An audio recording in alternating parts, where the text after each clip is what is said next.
चलिए जानते हैं आज की मुख्य हेडलाइंस। इधर आंदोलन पर अड़े हैं किसान, उधर पीएम मोदी ने फिर दिए संकेत, नहीं खत्म होंगे कृषि कानून। 1 अप्रैल से 12 घंटे ड्यूटी पीएफ में होगा इजाफा, लेकिन घटेगी सैलरी। मोदी सरकार 11वीं 12वीं के छात्रों को हर महीने मिलेंगे 5 से 7 हजार रुपए। तो क्या अब भारत में कभी वापसी नहीं कर पाएगा पबजी? केंद्रीय मंत्री का बड़ा बयान। सुप्रीम कोर्ट का बड़ा फैसला, शादी के लिए झूठा वादा करने वाले पुरुष महिला को लेकर कही यह बात। रसोई गैस की बढ़ती कीमतों का विरोध। यूथ कांग्रेस ने सड़क पर चूल्हा जलाकर सेकी रोटियां। जी हां दोस्तों, और भी बहुत बड़ी काम की खबरें निकल कर आ रही है, इसलिए वीडियो को लास्ट तक जरूर देखना। तो चलिए जानते हैं एक एक करके तमाम बड़ी खबरों को। पर इससे पहले अभी तक आपने इस वीडियो को लाइक नहीं किया तो लाइक कर दीजिए। तो चलिए वीडियो स्टार्ट करते हैं।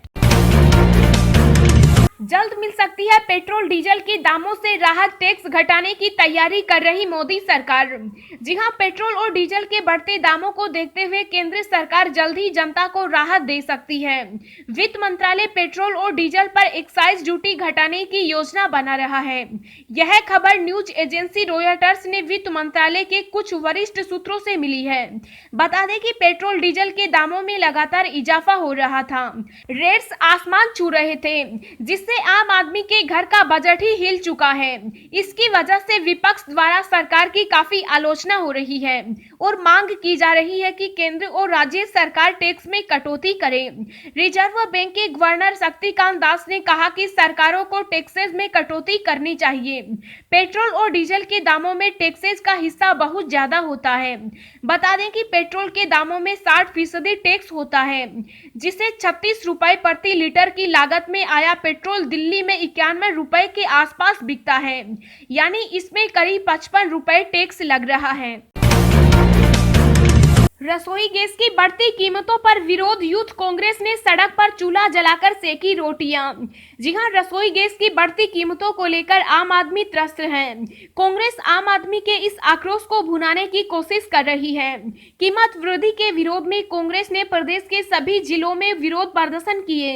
यूथ कांग्रेस के कार्यकर्ता बनी पार्क स्थित कार्यालय से पैदल मोर्चा करते हुए कलेक्टर सर्किल पहुंचे और वहां सड़क पर चूल्हा जलाकर प्रदर्शन किया। यूथ कांग्रेस के कार्यकर्ताओं ने सड़क पर ही चूल्हे पर चाय बनाई और रोटियां भी सेकी। कार्यकर्ता खाली गैस सिलेंडर लेकर इस प्रदर्शन में शामिल हुए। यूथ कांग्रेस के इस प्रदर्शन ने राहगीरों का ध्यान अपनी ओर खींचा। इस प्रदर्शन के जरिए केंद्र सरकार के खिलाफ मोर्चा खोलकर यूथ कांग्रेस ने कीमत वृद्धि वापस लेने और आम आदमी को राहत देने की मांग की। वहीं यूथ कांग्रेस ने पेट्रोल डीजल की बढ़ती कीमतों को लेकर भी केंद्र सरकार पर हमला बोला।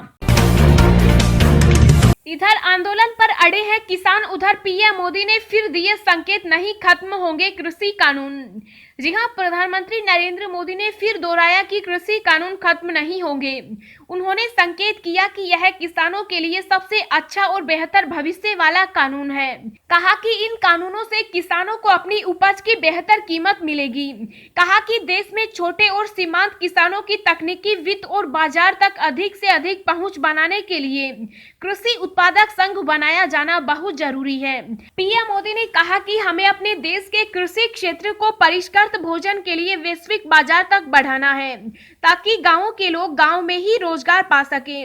कृषि, डेयरी, मत्स्य और दूसरे हितधारकों के विशेषज्ञों को संबोधित करते हुए उन्होंने किसानों के कृषि उत्पादक संघ से जुड़ने पर जोर दिया, ताकि वे अपनी फसलों के लिए बेहतर कीमत की मांग कर सके। अब तक नहीं बना क्रेडिट कार्ड तो 31 मार्च 2021 तक करें अप्लाई, बेहद कम ब्याज पर ले सकते हैं लोन। जी हां, केंद्र सरकार किसानों के लिए कई स्कीम चला रही है। इनमें एक शानदार स्कीम किसान क्रेडिट कार्ड है, जिसमें खेती के काम के लिए सस्ते ब्याज दर पर कर्ज मुहैया कराया जाता है। अगर आप किसान हैं और अब तक आपने किसान क्रेडिट कार्ड नहीं बनवाया है तो आपके पास इस स्कीम का फायदा उठाने के लिए पूरा महीना बाकी है। मोदी सरकार 31 मार्च 2021 तक अभियान चलाकर किसान क्रेडिट कार्ड बनवा रही है। स्कीम के तहत कोई भी किसान नजदीकी बैंक शाखा पहुंचकर बहुत आसानी से किसान क्रेडिट कार्ड बनवा सकता है। सरकार ने किसानों की परेशानी को समझते हुए केसीसी आवेदन के लिए बहुत ही सरल फॉर्म जारी किया है। इसे भरने के बाद उन्हें महज 15 दिन में अपना किसान क्रेडिट कार्ड मिल जाएगा। इस क्रेडिट कार्ड से लिए गए कर्ज पर 3 लाख रुपए तक का सेवा शुल्क माफ कर दिया गया है। बता दें कि केसीसी के तहत 3 लाख रुपए तक का कर्ज सिर्फ 7% ब्याज पर मिलता है। यही नहीं, समय पर पैसा लौटाने वाले किसानों को 3% की छूट भी मिलती है।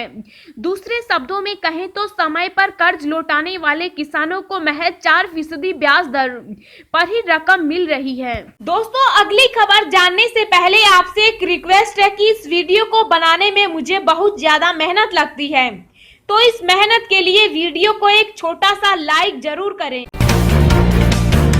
तो क्या अब भारत में कभी वापसी नहीं कर पाएगा पबजी? केंद्रीय मंत्री का बड़ा बयान। जी हां, अगर आप पबजी की भारत में वापसी का इंतजार कर रहे थे तो इस खबर को जानना आपके लिए जरूरी है।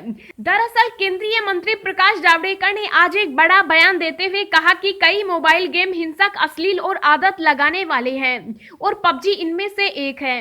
इसी वजह से सरकार भारतीय सांस्कृतिक मूल्यों को बढ़ावा देने के लिए गेमिंग उत्कृष्टता केंद्र बनाएगी। आपको बता दें कि पबजी उन 100 गेम्स में से एक है जिन पर सरकार ने पिछले साल बैन लगाया था। सूचना एवं प्रसारण मंत्रालय ने कहा कि मिनिस्ट्री वीएफएक्स, गेमिंग और एनिमेशन से जुड़े कोर्स कराने के लिए गेम सेंटर बनाने वाली है ताकि ऐसे गेम विकसित किए जाएं जिससे भारतीय कल्चर को बढ़ावा मिले। जावड़ेकर ने कहा कि सरकार भारत में गेमिंग सेंटर बनाएगी जिसे जल्द ही लागू किया जा सकता है, जिससे भारतीय कल्चर को फायदा मिलेगा। पीएम मोदी की तरफ से made in India mobile gaming app को प्रमोट किया जाता है। मंत्री ने कहा कि यह घोषणा करते हुए मुझे बहुत खुशी हो रही है। सोने और चांदी की नई कीमतें जारी, जाने 10 ग्राम गोल्ड का भाव। जी हां, हफ्ते के पहले कारोबारी दिन सोने और चांदी की कीमतों में तेजी दर्ज की गई। इंटरनेशनल मार्केट में कीमतों में बढ़त के चलते आज दिल्ली सराफा बाजार में सोने की कीमत 241 रुपए बढ़कर 45,520 रुपए प्रति 10 ग्राम हो गई। सोने की तरह चांदी भी चमकी। दिल्ली सराफा बाजार में चांदी की कीमत 781 रुपए चढ़कर 68,877 रुपए प्रति किलोग्राम हो गई। 11वीं 12वीं के छात्रों को हर महीने मिलेंगे 5 से 7 हजार रुपए। जाने क्या है किशोर वैज्ञानिक प्रोत्साहन योजना। जी हाँ, स्कूल, कॉलेज और विश्वविद्यालय स्तर पर विज्ञान से संबंधित छात्रों के उज्जवल भविष्य के लिए भारत सरकार की ओर से छात्रवृत्ति योजना शुरू की गई। इस योजना के तहत 11वीं और 12वीं कक्षा और स्नातक कर रहे छात्रों को फेलोशिप दी जाती है। भारतीय विज्ञान संस्थान बेंगलुरु इस योजना का संचालन करती है। इस योजना को किशोर वैज्ञानिक प्रोत्साहन योजना नाम दिया गया है। इसके तहत विज्ञान, प्रौद्योगिकी और औषधि क्षेत्र में काम करने वाले छात्रों को फेलोशिप दी जाती है। किशोर वैज्ञानिक प्रोत्साहन योजना फेलोशिप बीते 2 दशकों से छात्रों को विज्ञान के क्षेत्र में कैरियर बनाने में काफी मदद कर रही है। इस योजना के तहत छात्रों को 5,000 रुपए और 7,000 रुपए प्रति माह की 2 अलग फेलोशिप दी जाती है। इस योजना का लाभ लेने के लिए छात्रों को फेलोशिप के लिए आवेदन करना जरूरी है। सुप्रीम कोर्ट का बड़ा फैसला, शादी के लिए झूठा वादा करने वाले पुरुष महिला को लेकर कही यह बात। जी हां, सुप्रीम कोर्ट ने शादी को लेकर झूठा वादा करने वालों को लेकर एक बड़ा फैसला सुनाया है।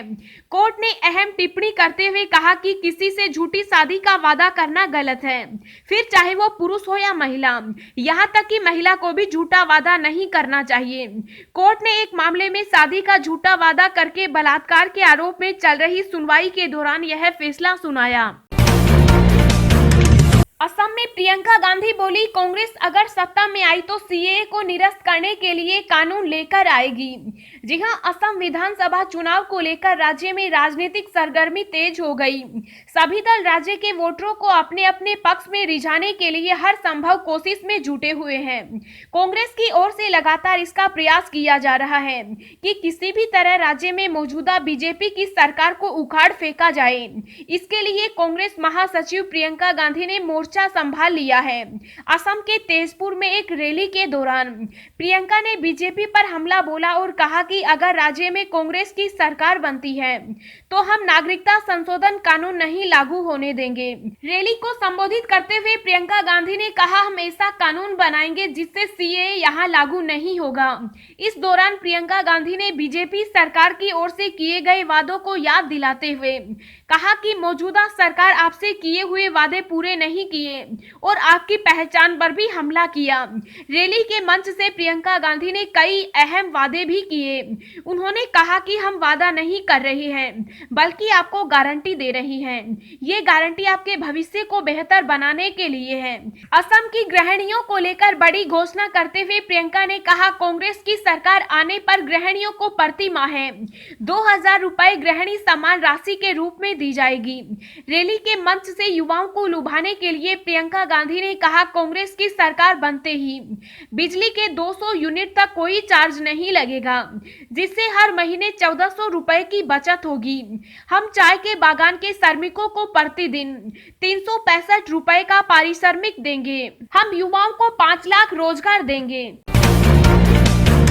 कोरोना वैक्सीनेशन, दिल्ली में पत्नी सहित डॉक्टर हर्षवर्धन ने लगवाया टीका। जी हां, देश में कोरोना वायरस के खिलाफ टीकाकरण के दूसरे चरण की 1 मार्च से शुरुआत हो चुकी।